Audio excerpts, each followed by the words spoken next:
دعا کی قیمت۔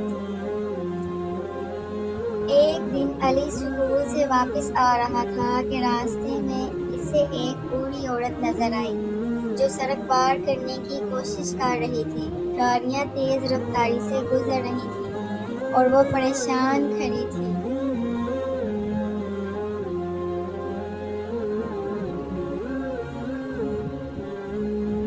علی فوراً آگے بڑھا، اس کا ہاتھ تھاما اور احتیاط سے سڑک پار کروا دی۔ بوڑھی عورت نے مسکرا کر کہا، بیٹا، اللہ تمہیں کامیاب کرے۔ علی نے مسکرا کر جواب دیا، دعا ہی سب سے بڑی دولت ہے۔ اخلاقی سبق: نیکی کبھی ضائع نہیں جاتی۔